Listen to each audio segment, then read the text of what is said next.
This French town made clothes optional. Would you go? What if an entire town decided clothes didn't matter?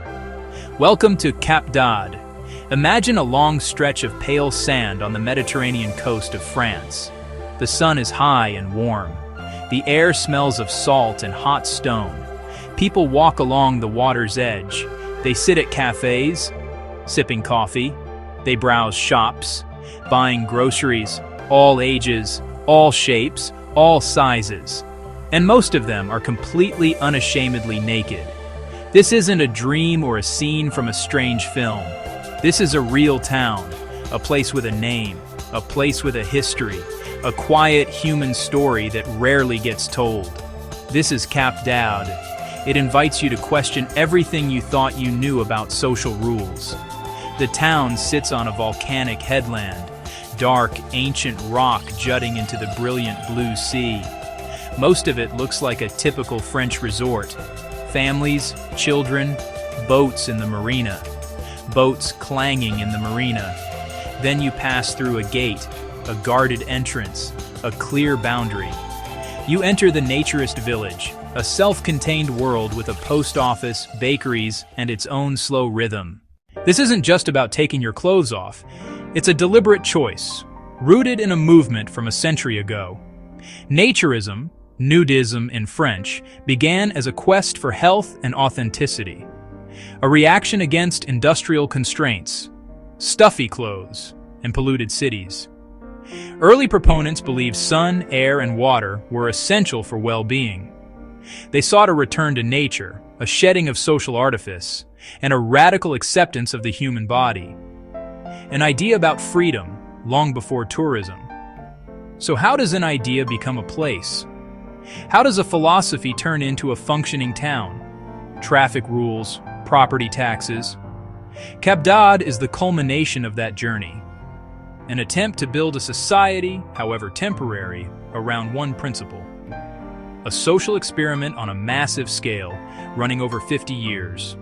A self-contained world, post office, bakeries, its own slow rhythm. The initial shock, if you feel it, softens. It becomes normal. In that shift, a deeper story unfolds. Forget the sensational headlines. To understand this place, look past the nakedness. See the people. Listen to their stories. Observe everyday life, just like anywhere else. The story of Cap d'Agde doesn't begin with a beach party. It begins with a plan. In the 1960s, France launched a project to transform marshlands into modern resorts, an ambitious feat of engineering and vision to rival the Spanish costas. Jean Le Couture designed the new resort of Cap d'Agde. Meanwhile, Paul and René Ultra ran a small family naturist campsite and saw an opportunity. They envisioned more than a camp, a permanent village. They lobbied for a purpose-built naturist resort as part of the plan. In 1973, their vision became reality. Apartments, shops, and essential services, all within a clearly demarcated zone. The goal, a safe, comfortable, respectable environment for naturism. The early years had a pioneering spirit. Committed naturists from France, Germany, and the Netherlands. They established social norms and unwritten rules. Mutual respect, discretion, protect the place. The village grew but kept a strong sense of community. Supermarkets, restaurants, doctors, hairdressers, everything for a whole holiday inside the boundary. You could fetch bread, grab a coffee, without putting on shorts. Practical design turned an idea into reality, paving the way for the world's largest destination of its kind. Every place with a strong identity attracts myths, and Cap d'Agde is no exception. For decades, the media painted it as lawless debauchery. Blurry photos and telephoto images sell papers and generate clicks. They fixate on libertine clubs at the periphery and present them as the norm. The myth is loud, but the reality is much, much quieter. For most, it's fundamentally family-friendly. Wholesome by day, lessons, strolls, shared lunches. Community, not chaos. Naturism's core, health, respect, connection with nature dominates. The libertine scene exists, mostly after dark, in specific venues, and it's easy to avoid. Residents work to keep the place respectful and safe. Clear rules. Nudity expected in most public areas, clothing in some shops, and at dinner for hygiene and decorum. Photography without consent is forbidden, fiercely enforced. Unspoken code. Don't stare. Keep respectful distance. Inappropriate behavior isn't tolerated. The truth lives in quiet moments.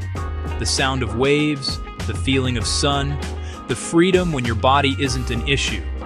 A normal town where people just happen to be naked is less titillating than a non-stop party, and far more human. To get beyond the myths, you have to talk to people. I met Jean-Pierre, a retired schoolteacher from Lyon. When we first came, it was a few buildings and a lot of sand. It was an adventure. For us, it was about health. Here, you feel the real sun. It feels honest. Ava, a graphic designer from Amsterdam, told me she was nervous at first, self-conscious. Then something shifted. She saw everyone, old, young, athletic, soft, scarred, tattooed, and realized nobody was looking at her. It was liberating. Like a mask you didn't know you wore just fell away. Cap Dad is a living laboratory for social norms, body, privacy, community. Fame brought committed naturists, curious visitors, and some chasing a party scene. The village balances identity with tourism through zoning and clear rules. In a world of perfected images, this place offers a reality check. Cellulite, stretch marks, surgical scars, nothing to hide, simply part of human diversity. For many, time here is healing, less judgment, more acceptance. As the sun sinks into the Mediterranean, the village transforms, and questions linger. What does it mean to be free? To live in community? It's a complex, contradictory place, philosophy and commerce, celebration of the human form and human desire. Look beyond the obvious. The truth is in mundane rhythms and quiet grace. A community striving, imperfectly but persistently, to create a small pocket of freedom. In the end, the lasting impression may not be the sight of naked bodies, but the feeling of acceptance.